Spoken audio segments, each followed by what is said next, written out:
Solo quería informarles que ya les envié al Classroom el instructivo. El instructivo, para desarrollar el trabajo de investigación documental y bibliográfico para este segundo parcial.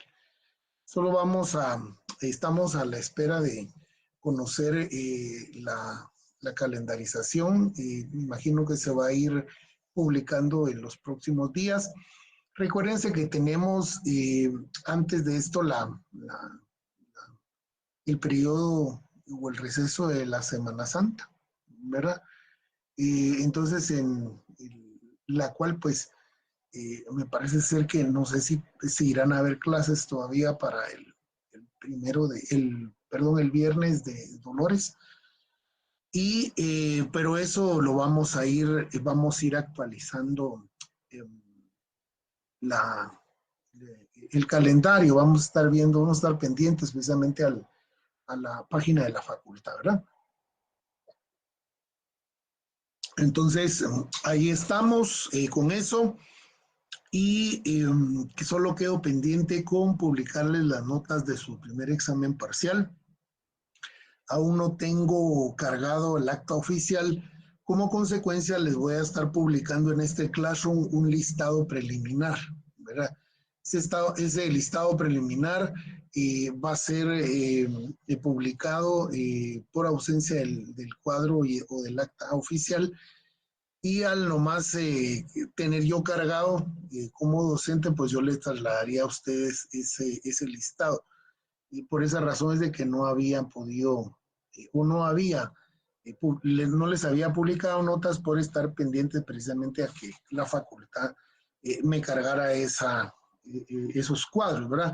Pero de no poderse, ¿verdad? Entonces yo lo voy a estar haciendo de forma preliminar en el Classroom. El día de hoy, de conformidad con el programa de curso, nos corresponde entrar a conocer siempre la unidad 3, lo relativo al contenido o comprensión del concepto jurídico. Para ello, entonces, nos vamos a auxiliar de el profesor Carlos Velázquez Rodríguez, ¿verdad? Uno de los tantos autores que utilizamos precisamente para auxiliarnos en la cátedra. A este respecto, él indica que el ser humano se puede enfrentar a la realidad desde dos perspectivas. En su dimensión concreta, capta los objetos de forma individual y de forma diversa. Esto se refiere a todas las circunstancias y situaciones con las que nosotros, como seres humanos, nos podamos enfrentar a los retos o desafíos del diario vivir, ¿verdad? Y entonces, precisamente, el ser humano en general captamos los objetos, nos formamos una idea en nuestra mente con relación precisamente a todo lo que podamos ver, percibir y sobre todo a través de los diferentes sentidos del ser humano. Entonces, en ese orden de idea, la dimensión concreta va a ser de forma individual o de forma diversa. Es decir, se enfrenta con objetos, cosas diferentes entre sí, como una referencia concreta a un número determinado o posibles por determinar. Dos cosas concretas, de cosas concretas. En cambio, desde la dimensión esencial, capta la realidad en que tanto que conceptos, ¿verdad? Cuando hablamos de esa dimensión esencial, es porque o tenemos un conocimiento ya previo del objeto o es que ya conocemos la definición del mismo. Ve en los objetos concretos la materialización de cualidades esenciales a lo que pertenecen a su especie, ¿verdad? Eso va a depender entonces del conocimiento que nosotros podamos tener de esos objetos. Cada una de las citadas dimensiones se relacionan con cada uno de los aspectos del concepto a los que se refiere el título. La dimensión concreta hace referencia a la extensión. Los conceptos remiten a un número determinable de objetos de la realidad aludida. En cambio, la dimensión esencial se refiere a la comprensión, las notas o atributos que caracterizan y distinguen a un concepto. Entonces, vamos a decir en primer término que cuando hablamos de la extensión del concepto, nos referimos precisamente al número determinable de los objetos de la realidad, o sea, a la cantidad, por ejemplo, un vehículo, un carro, automóvil, carro, que es como nosotros lo conocemos aquí en el contexto guatemalteco, y va a ser a esa cantidad de vehículos, uno o varios que podamos saber, que podamos nosotros ver, ¿verdad? Ahora, cuando hablamos de la extensión, la cantidad de objetos que abarca todo de sí, hace referencia a la amplitud, a la aplicabilidad, de un concepto a un determinado número de objetos individuales a los que se refiere. Y vimos que en el concepto es una especie de conjunto que posee elementos, ¿verdad?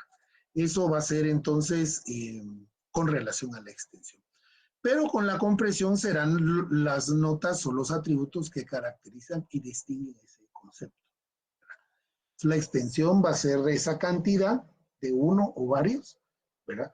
Y la comprensión precisamente va a tener que ver con esas características o atributos esenciales que le dan la característica de ese concepto. Por ejemplo, un Mercedes-Benz, ¿verdad?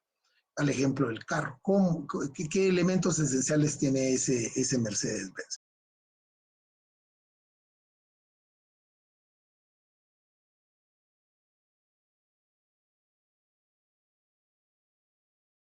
Bueno, pues va a ser la marca, los signos distintivos, ¿verdad?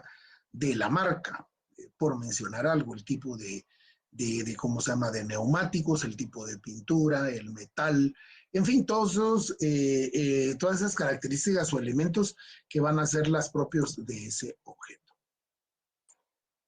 El ejemplo ser vivo, ¿verdad? Para ya entrar a un tema concreto que el autor del día de hoy nos trae a clases. Ser vivo alude al conjunto de criaturas que nacen, crecen, se reproducen y mueren. Por ello tiene muchos elementos. En términos lógicos se dice que su extensión es muy amplia, pues abarca muchos miles de millones de elementos.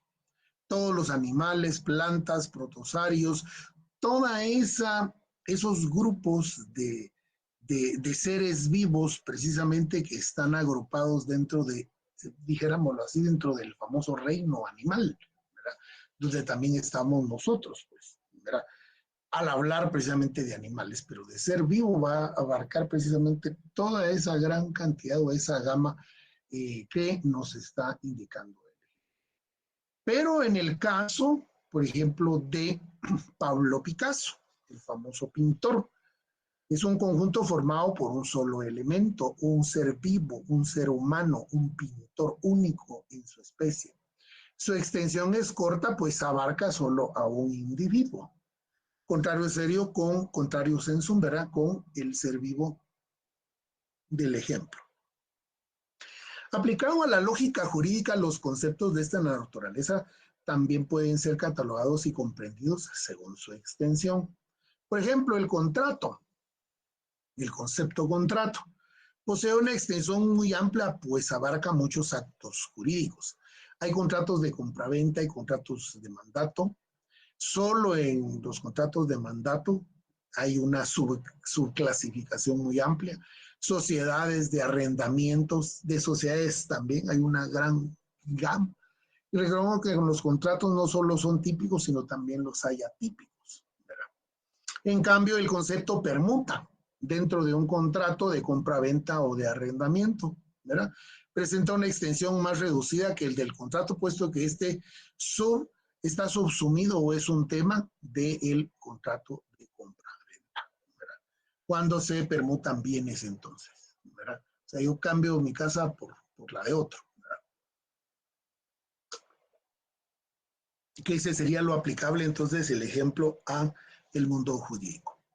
La comprensión de un concepto consiste en la totalidad de atributos compartidos por todos y solo aquellos objetos dentro de la extensión de un término, según Copy-Cohen en su obra publicada en el 2008 en la página 185. Los atributos a los que se refieren los autores son los rasgos particulares que el concepto posee y que los diferencia de los demás. La comprensión alude al contenido del concepto y su significación, sus elementos y característicos, ¿verdad?, de ese concepto. Por ejemplo, el concepto perro es definido como el mamífero doméstico de la familia de los cánidos, según la Real Academia de la Lengua Española, en su publicación del 2014 en la página 1689. La definición establece los rasgos significativos esenciales que permiten comprender qué es un perro, que va a ser un mamífero más doméstico y más cánido, que son tres características esenciales que le son propias solo a los animales de esa especie, ¿verdad? En el derecho podemos ejemplificar el concepto justicia como el principio moral que lleva a dar a cada uno lo que corresponde o pertenece, según la Real Academia, también en su publicación del 2014, página 1296. Esta definición nos aporta dos rasgos esenciales. Principio moral, dar a cada uno lo que corresponde. Ello permite comprender el significado esencial de justicia. A ese respecto, el concepto justicia es un concepto bastante complejo para los estudiosos del derecho y para los filósofos del derecho. En virtud de sí es cierto que contiene características esenciales ya definidas por la misma, el Diccionario Real de la Academia de la Lengua Española. Sin embargo, recuérdense ustedes que cuando hablamos de conceptos, si bien es cierto que estamos frente también a la teoría de la definición, definir ese concepto, pues el ser humano lo que tiende luego es convertir los conceptos y pragmatizarlos, es decir, hacer uso de ellos o ponerlos en práctica. De otra cuenta, pues no de nada serviría el hecho de estar conociendo esta parte fundamental de la lógica jurídica y de la lógica formal, que es precisamente conocer cómo está estructurado el concepto, ¿verdad? Concepto de objetos de palabras, obviamente de términos jurídicos en este caso, y también a nosotros, pues no tendría ninguna significación o no tendría ninguna importancia el hecho de nosotros conocer toda la terminología o toda la definición del concepto de justicia si no la vamos a aplicar. En ese orden de ideas, mi observación, mi acotación o mi interpretación de esto es que, si bien es cierto, podemos definir muy bien el concepto justicia, pero ponerlo a la práctica y en nuestro sistema es lo complicado de ello, ¿verdad? Porque pues todos sabemos de que justicia, aquí estamos viendo la definición de esto. Si empezamos y partimos, por ejemplo, sobre, digámoslo, estos dos conceptos binarios o combinados, que sería principio moral, entonces yo me pregunto, yo personalmente, principio moral dependiendo de quién, porque ese es el asunto de la terminología o del concepto justicia y la aplicación en nuestro sistema, ¿verdad? Dice dar a cada quien lo que le corresponde, partiendo desde ese principio moral, ¿verdad? Pero a diario el sistema de justicia es bastante noticioso, ¿verdad? Es bastante recurrente, es bastante comentado. Y esta semana, por ejemplo, se llevó a cabo, digámoslo de esta manera, ¿verdad, compañeros? Un escándalo en cuanto a actos de corrupción en el Ministerio de Salud con relación precisamente a el hospital del departamento de Chimaltenango. un hospital que supuestamente está perfilado como el más grande y más moderno de Centroamérica, dice, ¿verdad? No sé, no conozco, pero ya el otro día el presidente Nayib Bukele de El Salvador también inauguraba el hospital más grande de Latinoamérica de COVID. Si bien es cierto, ya no va a ser utilizado para lo que fue hecho, me imagino que lo van a condicionar para que quede ya para el sistema de justicia de El Salvador, ¿verdad? Pero bueno, por eso les digo. El asunto está en que precisamente ahora pues hay ya toda una investigación en curso, se han solicitado y se han girado las órdenes de aprehensión en contra de los funcionarios del Ministerio de Salud, quienes resulten responsables precisamente de este fraude. Se está hablando de fraude, se está hablando de desfalco también en contra del patrimonio nacional, porque según el Ministerio Público son 76 millones de quetzales los cuales fueron defraudados, no en relación a la construcción, sino los 76 millones son para el equipamiento del hospital.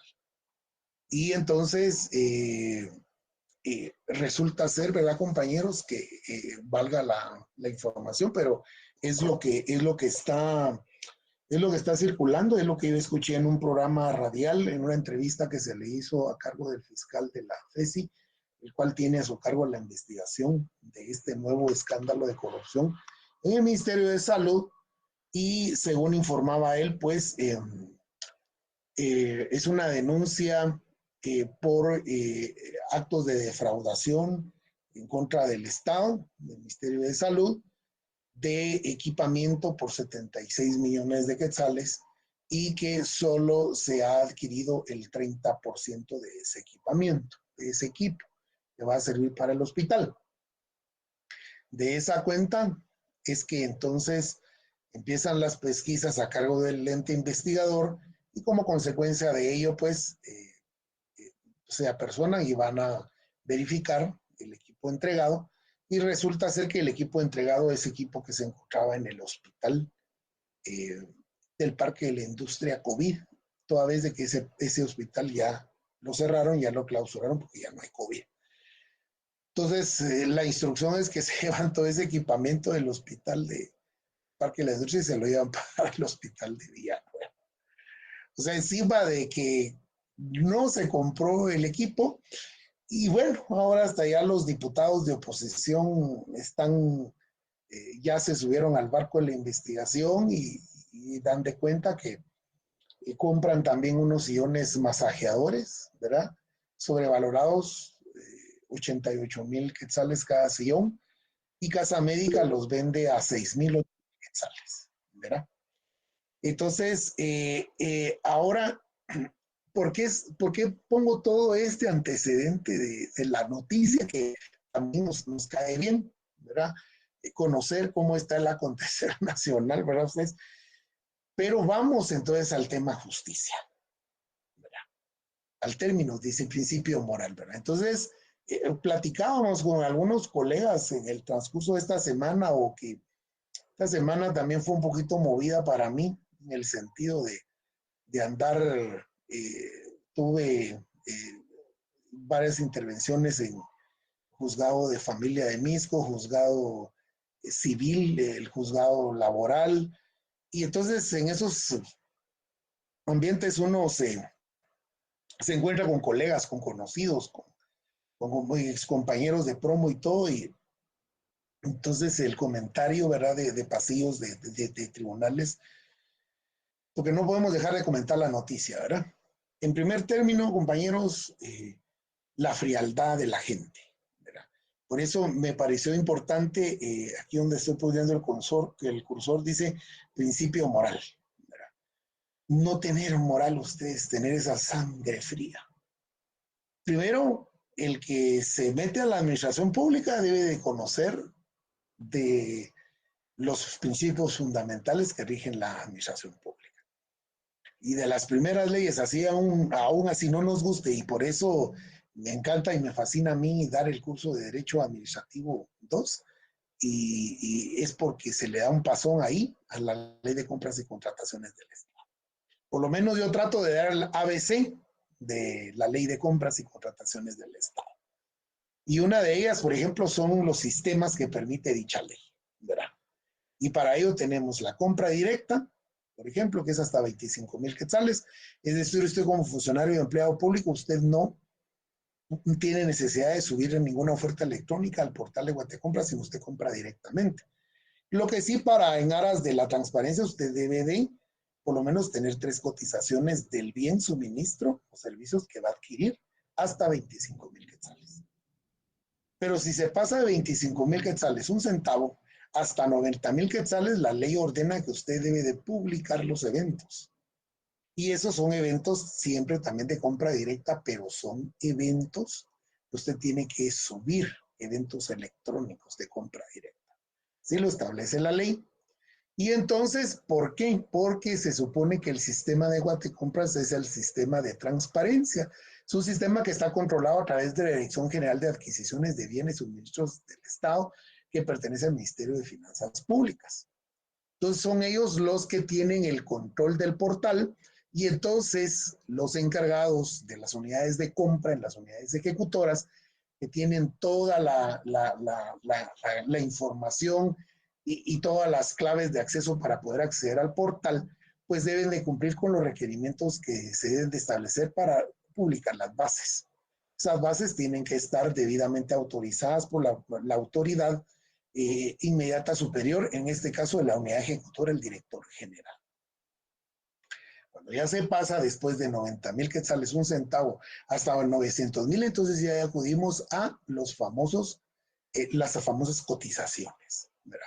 Para las cotizaciones de ahí hay intervención, por ejemplo, la autoridad máxima nominadora. ¿Quién? El ministro.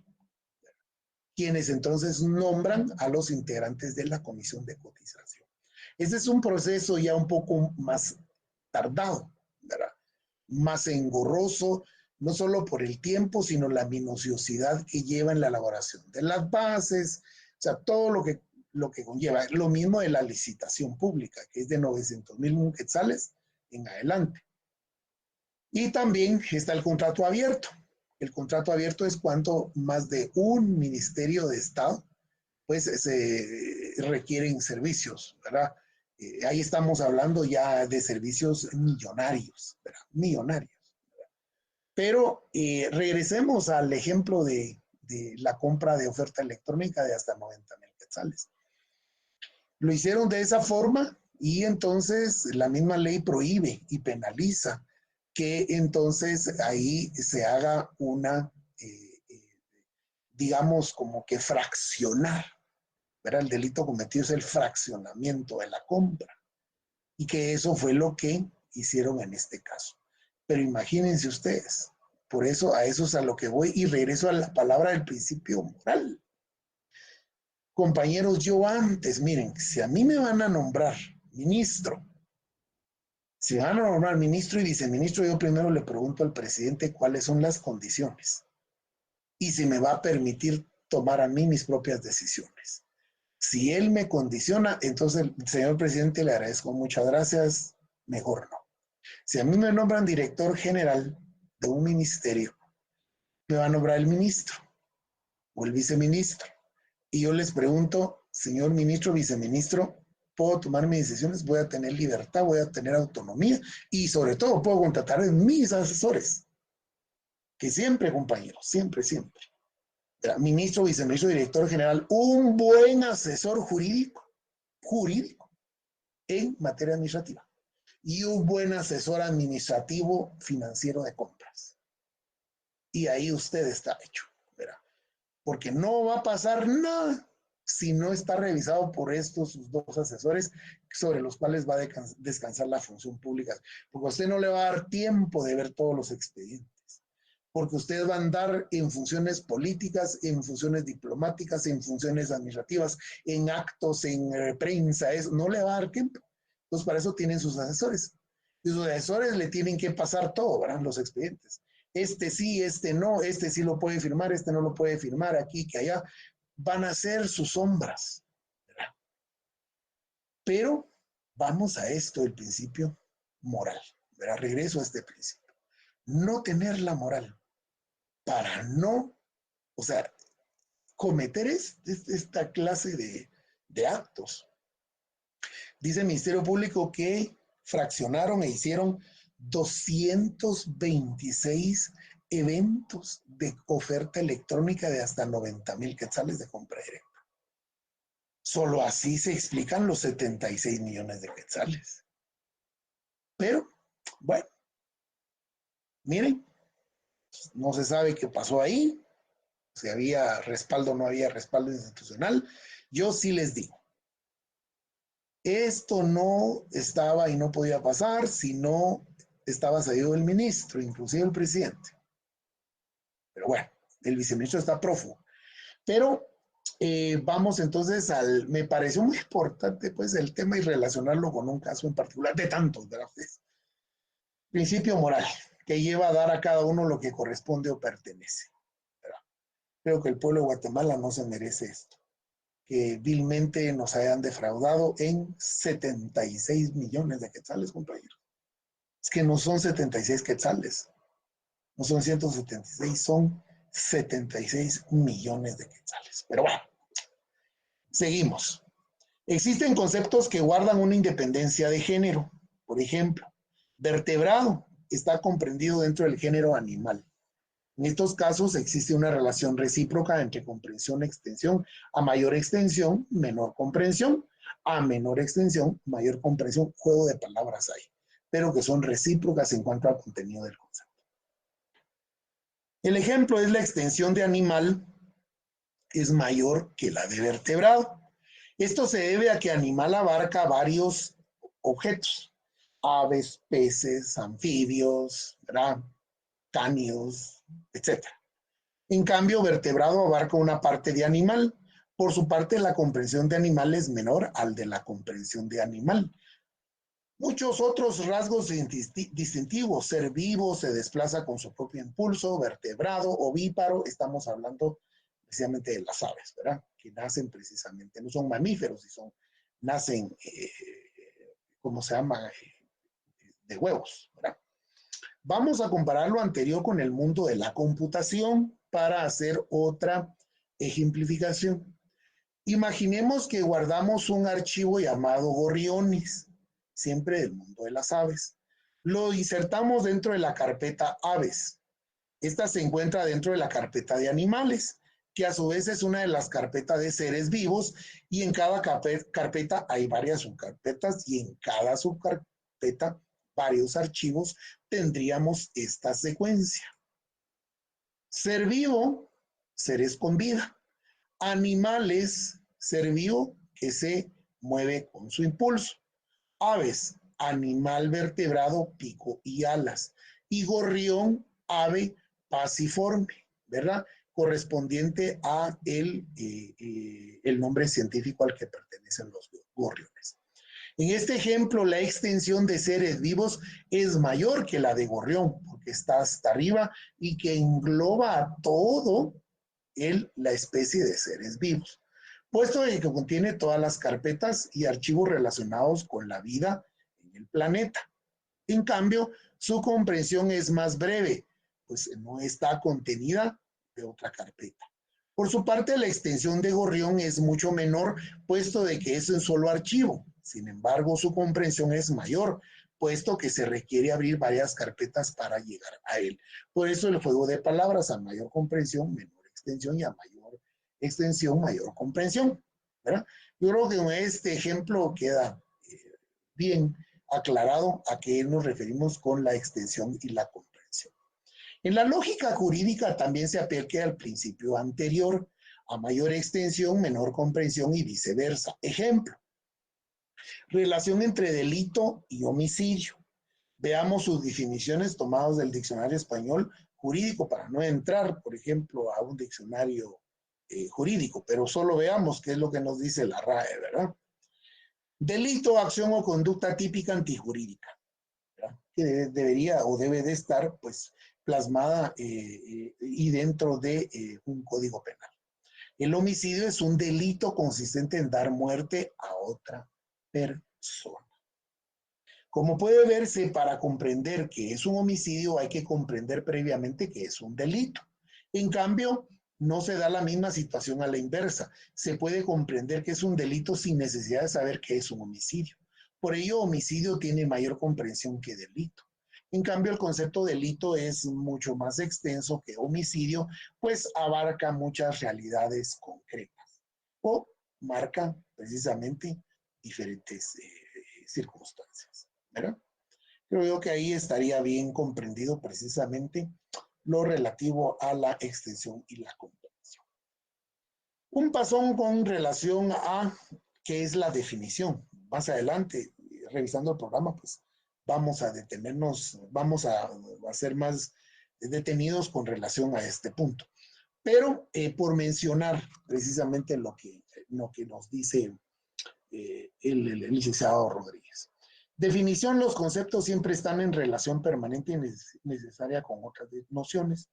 De esa cuenta, comprender un concepto significa conocer la forma en que se relaciona con otros conceptos. Significa conocer la forma en que se relaciona con otros. De ahí la importancia de la definición. Permite situar a un concepto dado en el concierto de todos los demás. Esta operación es posible gracias a las cualidades de predicación que ofrecen los conceptos. Es por mencionar algo bien pequeño con relación a la definición. Bueno, es por mencionar. Continuamos entonces con el desarrollo del programa y ahora nos toca ver la extensión del concepto jurídico. Es que esto es con relación, compañeros, al qué es lo que contiene el concepto jurídico. Este criterio alude al contenido abarcado en el concepto. De acuerdo con ello, los conceptos jurídicos pueden ser singulares, plurales y universales, hablando a la extensión. Singulares son aquellos referidos a un objeto único y diferenciable en la práctica. Por ejemplo, esto está tomado del libro precisamente de licenciado Rodríguez. Delito de conspiración que fue imputado a el periodista José Rubén Zamora. Este concepto alude a una sola realidad concreta, ¿verdad? En virtud de que es solo una persona, ¿verdad? Y precisamente es el delito imputado. Por eso va a ser singular. Pero si fuera plural, se refiere a varios objetos cuando la unión de estos es de carácter numérica. Ejemplo, varias personas, ¿verdad? Por ejemplo, cuando está aquí en el caso que acabamos de mencionar del hospital de Chimaltenango. Como van a ser varias personas las implicadas, las responsables de los delitos realizados, ¿verdad? Consumados. Entonces vamos a estar aquí frente precisamente, y es lo más seguro, ¿verdad?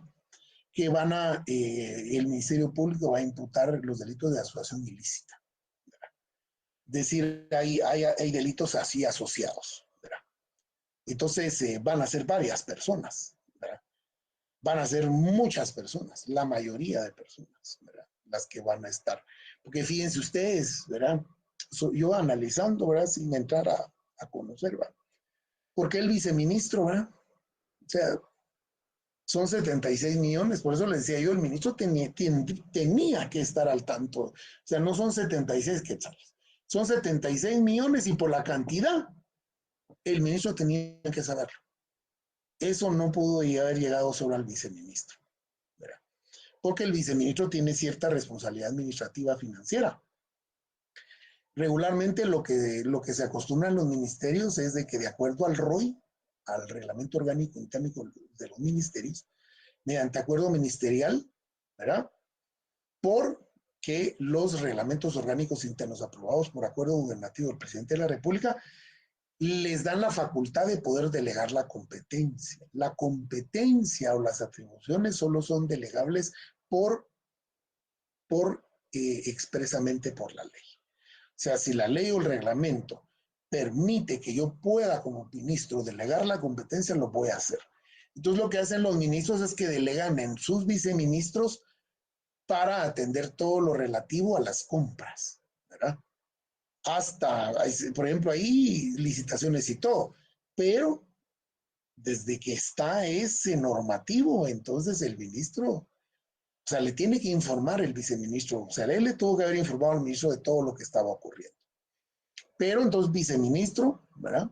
El director general, el jefe de financiero, el jefe de presupuesto, el contador, fondo rotativo, el encargado de compras, el subencargado de compras, el analista de compras, el que autoriza la compra, el que visa la compra.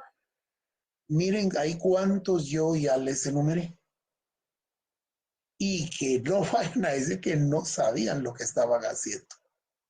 Porque fácil, hay de 10 a 12 personas involucradas en todos estos delitos cometidos en la defraudación y desfalco de esos 76 millones. Como mínimo, ¿verdad? Pero bueno, plurales. El artículo 10 de la Ley del Organismo Legislativo establece que los miembros de la Junta Directiva del Congreso de la República durarán un año en sus funciones. El fragmento subrayado constituye un ejemplo del concepto plural, porque son todos los miembros, ¿verdad? Y esto se refiere siempre, y no solo al Congreso de la República, sino que va a ser a todos los órganos, en este caso desconcentrados, descentralizados, autónomos o semiautónomos, en virtud de que son autoridades colegiadas, ¿verdad? Este ejemplo va a ser siempre aplicado a todos ellos, ¿verdad? Los plurales. Los universales. Esta clase de conceptos hace referencia a todos los miembros de una clase. Por ejemplo, el artículo 197 del Código de Trabajo, que establece que todo empleador o patrono, va también llamado, está obligado a adoptar las precauciones necesarias para proteger a los trabajadores. Los términos subrayados constituyen conceptos universales, ya que aluden a cualquier sujeto que cumpla con los elementos definidos de empleador, que por una parte y trabajador por la otra, ¿verdad? Esto se está refiriendo a todos los empleadores, ¿verdad? No hace una distinción singular, mucho menos plural, sino es universal, porque entonces son todos los empleados, son todos los patronos, ¿verdad?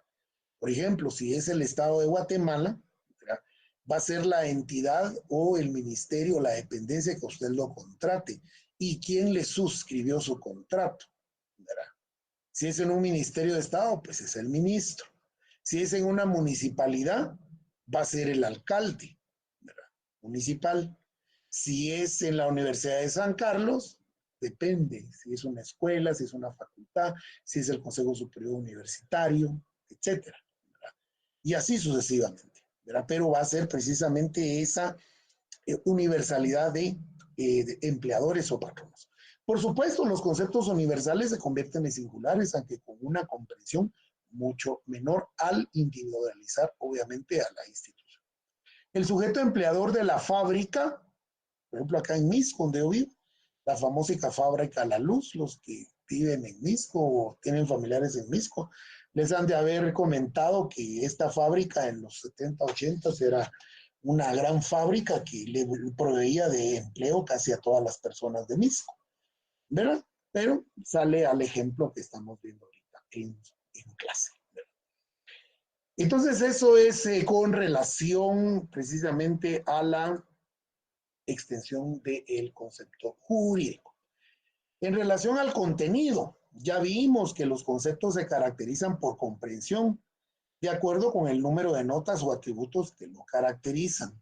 En el ámbito jurídico, según este criterio, los conceptos pueden clasificarse en simples y compuestos.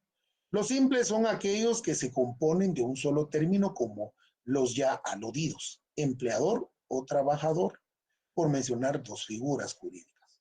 Estamos hablando en derecho del trabajo, derecho laboral. Complejos o compuestos son aquellos cuya expresión requieren de dos o más términos, tales como contrato de arrendamiento, escritura pública de testamento, dependiendo entonces de cómo esté compuesto el término jurídico, ¿verdad? Y así va a ir en ese orden de ideas precisamente el contenido.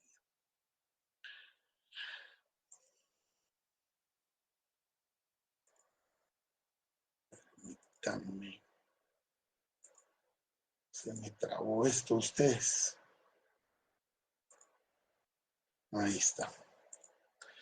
Conexión con otros conceptos jurídicos. Para hablar de la conexión de conceptos jurídicos, nos vamos a tener a lo que establece José Fernando Velázquez Carrera en su obra, ¿verdad?, de Introducción a la Lógica Jurídica. Esto se refiere a una característica de concepto jurídico, su conexión con otros conceptos. Esta deriva, según el gran Eduardo García Maínez, del carácter elemental de dos elementos significantes no judicativas, ya que para definirlas necesitamos de otros conceptos, por ejemplo, para definir el concepto derecho. Necesitamos meramente determinar su contenido y tenemos que recurrir a los conceptos de norma, de conjunto de normas empero atributivas coercibles, perdón, o de carácter de coercibilidad, ¿verdad? Que son impuestas a una sociedad, a una población determinada de un país, por ejemplo, ¿verdad? Y esto va a suceder siempre con relación precisamente para la definición de los conceptos. Y en el mundo jurídico sucede mucho esto, ¿verdad? Precisamente la conexión de conceptos jurídicos. Fundamentación en juicios jurídicos, ¿verdad? En cuanto a la fundamentación, para la gran mayoría de cultivadores de la lógica deóntica en su vertiente modal, como el gran Roberto José Bernego Bobbio Arthur, ¿verdad? El gran filósofo, el gran erudito del derecho, y otros más, mencionan que hay 4 normas o prescripciones elementales. Que entre las normas de obligación positiva, mandato de hacer, de obligación negativa, mandato de abstenerse o prohibición positiva y prohibición de abstenerse, anteriormente señalada, pueden darse relaciones de oposición o equivalencia entre una de ellas. García Maínez establece que dentro de la vertiente no modal de la lógica deóntica, entre las 8 tipos de normas jurídicas anteriormente descritas, ¿verdad? Si se toman una por separada y la otra que va dentro del paréntesis, pues van a dar 8, pueden darse además de las relaciones de oposición y equivalencia y la conversión. Es decir, la lógica jurídica o el pensamiento jurídico auxiliado y fundamentado en la lógica deóntica servirá para la sustentación y fundamentación de los juicios jurídicos. Pensamientos jurídicos aplicados a la ciencia del derecho. Ya vimos con anterioridad precisamente a qué nos referimos, precisamente a lo deóntico, ¿verdad? Que va pues precisamente a establecer el origen fundamental de los conceptos. Con relación a las referencias axiológicas jurídicas, ¿verdad? O al axioma del lenguaje jurídico, pues en esta ocasión vamos a tomar del ensayo de Rupert Schiver, ¿verdad? Otro filósofo, ¿verdad? Del derecho, en su obra planteada. Y él establece que por lo pronto tenemos que imaginar el lenguaje jurídico como el conjunto de todos los textos que son formulados en conexión con las cuestiones jurídicas. El lenguaje jurídico pertenece en todas las prescripciones legales, sean derecho escrito o derecho consuetudinario. Él se refiere al derecho escrito o al derecho positivo. Y además todos los fallos de los tribunales, así como también todas las formulaciones de la prueba, los dictámenes de los peritos en cuestiones especiales, así como también los alegatos de los abogados. Las conversaciones de los juristas sobre cuestiones jurídicas pertenecen al lenguaje jurídico, es decir, todo lo que vaya propiciando al enriquecimiento. Y eso, por ejemplo, lo podemos ver en cualquier carpeta judicial que nosotros tengamos acceso. Ustedes, cuando ya estén en el ejercicio de la profesión, y se van a recordar de mí, ¿verdad? Cuando uno tiene a la vista una carpeta o pide copia certificada del expediente y es un nuevo conocimiento el que se va creando ahí ustedes, porque son realidades de hechos, circunstancias, ¿verdad? Realidades, hechos y circunstancias de casos concretos. Hay planteamientos de tesis, se van creando antitesis, hay contradicciones, hay juicios, miren, muy interesante, ¿verdad? Ya cuando uno aplica todo esto que estamos viendo acá. Esta diversidad del material lingüístico tiene que ser colocado dentro de un orden consentido. Para esto supongamos que el texto está constituido por proposiciones, ¿verdad?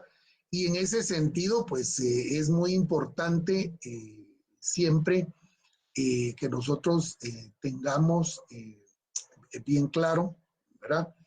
Y que ordenemos estas proposiciones del lenguaje jurídico, ¿verdad? En ese sentido,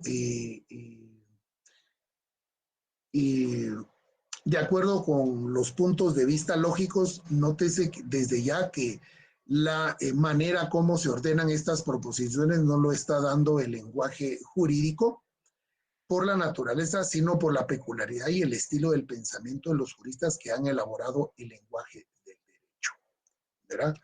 Porque lo que sucede con las proposiciones, ¿verdad? Lo que sucede con relación a las proposiciones jurídicas, estas se van a ir dando precisamente a los diferentes enunciados de afirmaciones que se realizan al derecho, que les permite o les prohíbe o les da el derecho de hacer o no hacer. Las proposiciones van a ser entonces todas aquellas figuras jurídicas que están debidamente tipificadas en la ley, en cualquier cuerpo normativo. Por eso es que acá este ensayo o este estudio es muy general y no entra la peculiaridad precisamente de una figura en particular. Nótese desde ya que la manera como se ordenan estas proposiciones no las está dando el lenguaje jurídico por la naturaleza, sino por la peculiaridad y del estilo, y es precisamente por la norma, cómo se vayan creando las normas, ¿verdad? Por ejemplo, el Código Penal dejó de reformarse porque se empezaron a crear un montón de leyes y se empezaron a tipificar delitos. Entonces había necesidad de reformarlo, entonces llegó un punto que el legislador dijo, no, no, no. Entonces ya lo que ahora sucede es de que se crean figuras penales dentro de otras leyes, que no necesariamente es el Código Penal, pero si están elaboradas, si están aprobadas por el Congreso de la República, pues cumplen con esa característica de ley formal, ¿no? Entonces ahí tenemos la ley de femicidio, la ley de violencia intrafamiliar, la ley de delincuencia organizada, la ley de armas y municiones, en donde precisamente tienen figuras delictivas, y eso es lo que va haciendo cada vez más específico la materia del derecho penal, por mencionar una, pues, ¿verdad? Una materia en particular. La peculiaridad de la dicción que imprime el respecto de jurista al derecho no impide dar el lenguaje jurídico de orden general. Me disculpo ahí por los malos teclados.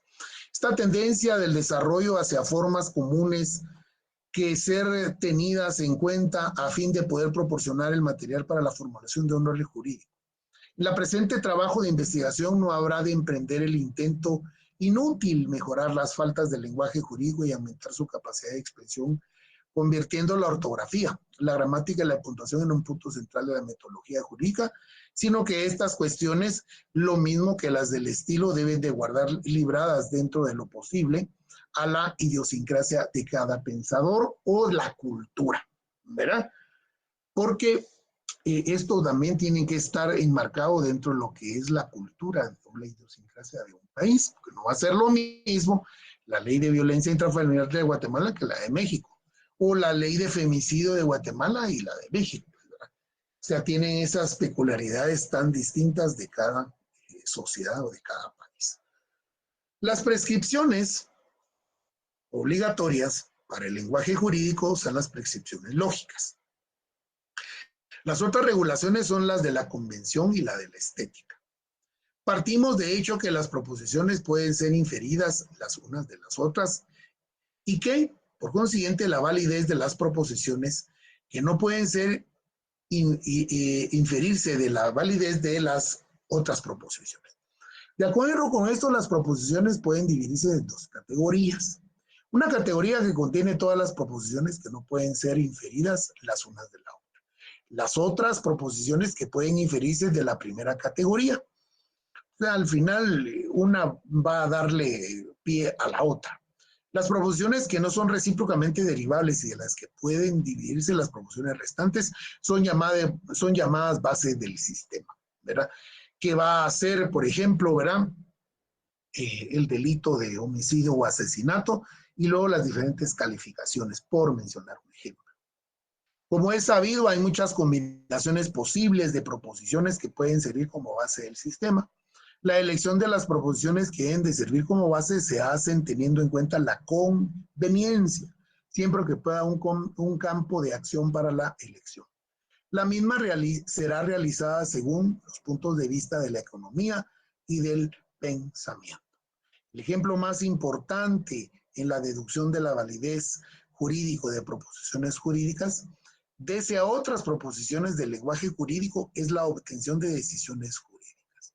Aquí hay que entender bajo decisiones jurídicas la forma general de la proposición jurídica individual, es decir, una proposición que contiene una regulación jurídica concreta para un caso individual.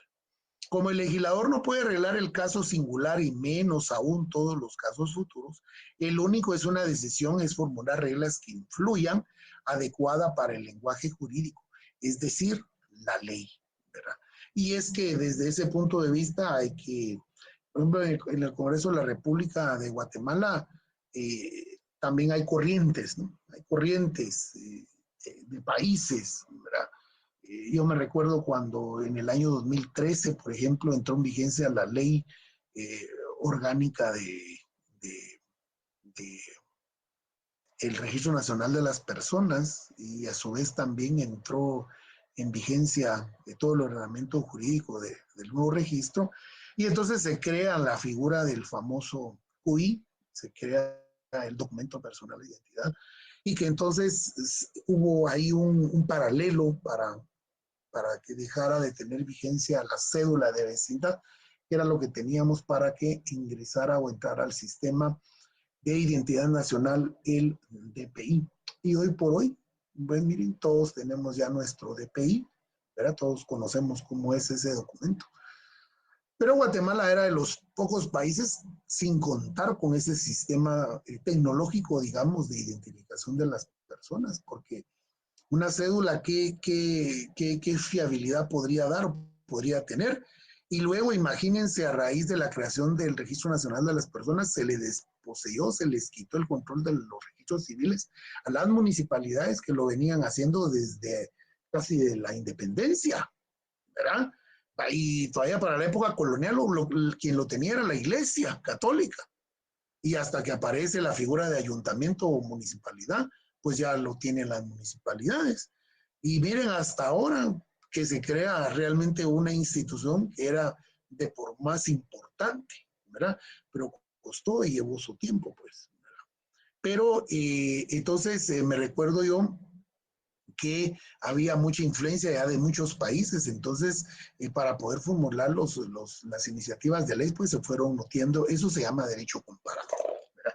O como nuestro código de trabajo, ¿verdad? Nuestro código de trabajo, a mucha honra, es una conquista de la revolución del 44, porque fue el doctor Juan José Arevalo Bermejo quien por primera vez ordena o envía al Congreso de la República la iniciativa de un código de trabajo. En ese sentido, pues ustedes al analizar ahí hay derechos, por ejemplo, de marineros y todo ese asunto, ¿verdad? Pero de trabajadores marinos, pues, ¿verdad? Pero se dice, ¿verdad?, que había mucha influencia de la ley laboral, ¿verdad?, o del Código de Trabajo de Chile. Y Chile, obviamente, tiene una costa inmensa, grandísima, entonces tiene que estar regulado muy bien el trabajo de los marinos, pero es más o menos así como se va dando el derecho comparado y la influencia de una ley con relación a otro país. Como base del lenguaje jurídico se toma por lo pronto las disposiciones legales y luego todas las observaciones y proposiciones empíricas utilizadas para la verificación de los hechos. Esta es la base desde la cual hay que derivar las decisiones jurídicas. En la medida en que la opinión del comentario es derivada de la ley, no pertenece ex definitione, o sea, no definido en la base, solo en la medida en que el comentario contiene proposiciones jurídicas adicionales que no están contenidas en la ley. Y pueden ser utilizadas para una fundamentación, hay que incorporarlos a la base. Lo mismo vale con respecto a las otras opiniones, sean estas doctrinarias o de cualquier otro tipo, en el caso de que no esté contemplado precisamente como proposición jurídica en un cuerpo normativo.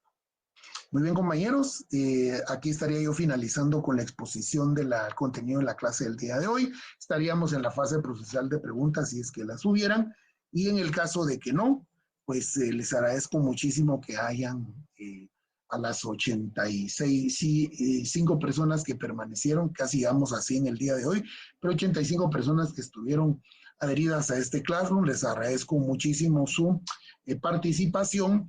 Ya les queda ahí, así como el instructivo para la elaboración del trabajo. Y entonces nos vemos el próximo día lunes. Que descansen, muchas bendiciones, buen provecho, feliz descanso reparador. Hasta el lunes entonces, compañeros. Feliz fin de semana. Gracias, Gracias. feliz noche. Igualmente, feliz Feliz fin de noche. semana. Gracias. Feliz noche a todos.